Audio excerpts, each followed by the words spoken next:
Hello, welcome back to the Ponchak preview. Today, we're going to preview our short story unit.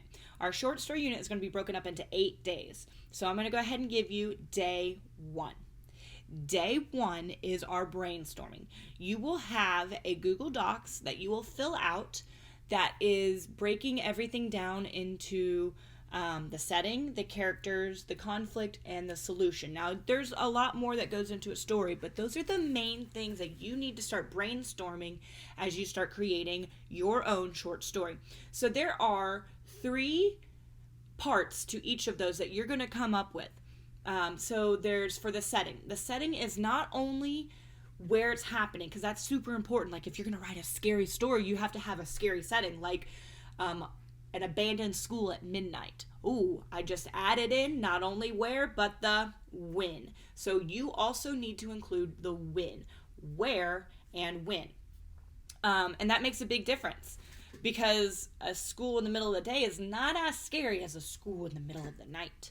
But let's say you're now going to maybe one of your settings could be a haunted school. Maybe another setting is back in the past and you're writing about knights on a quest. So your setting needs to be, maybe it's England in the 1800s. So you'll need to include details that are unique to the 1800s. Now you wouldn't be talking about smart cars unless the type of story you're writing is a sci-fi one. So that would be kind of part of the conflict, is that this high-tech thing is now in the past. So just think that through. You're going to have on your brainstorming sheet, you have 3 things: the past, the present, and the future. Do not spend too much time on your brainstorming because, again, this is just getting ideas out on paper. But time and where. What do you think could be a good setting for your short story? Okay. The next part is the characters. The characters make your story come to life. You want to make sure that your characters are like a real human. It could be like your next door neighbor. It could be like a teacher you have. It could be your best friend. It could be your worst enemy. But you need to think of, I've given you 3 spots. Think of 3 different characters, and you need to focus on their appearance, their things that would say their appearance, their personality, good qualities, bad qualities. Like, make this character seem real to you, because the more real they are, and the more real they become on the paper. You get to come up with a name for them and have fun with that. I would suggest not using your friends, not using people you already know. Get fun, get clever, get creative, have fun with it.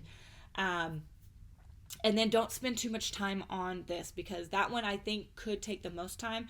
But write a name, tell me they have brown hair, brown long hair, short curly hair, they're plump, they're skinny, they're awkward, like whatever you could see them. They're a tomboy, like those type of words. Personality, that could also be awkward and tomboy. It could be that they're curious, that they are a scaredy cat, that they are mean, that they are adventurous, whatever it might be.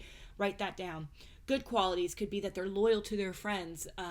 They could be that they are honest. They could be that they never back down from a fight. Now, bad qualities, that could be that they're selfish, that they're childish, that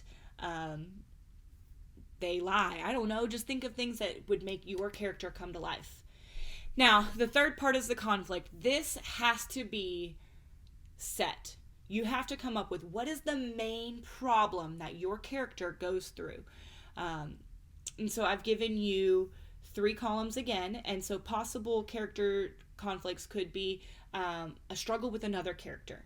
Okay, it could be that they're in a fight. It could be that they're trying to prove the other person wrong. And so a conflict with another person.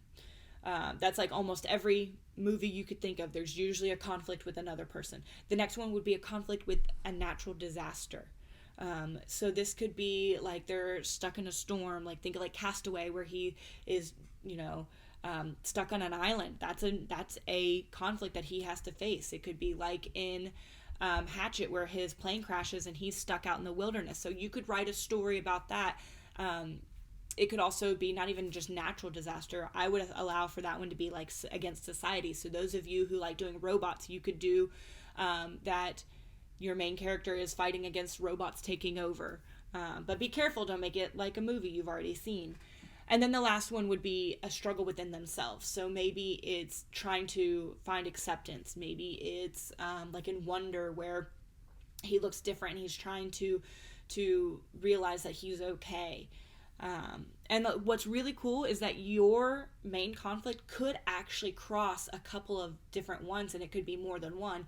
But I'm just having you get your ideas out and on paper. And then the last thing that you guys are going to do is your solution. How is your ending of your story going to go? I've given you 3 again. It could be a happy ending. Tell me what a happy ending of your problem could be. Tell me what a sad ending could be. And then the last one would be a plot twist. Like, nobody saw this coming, and out of left field, in comes aliens. I don't know. Have fun with it, but just get your ideas down.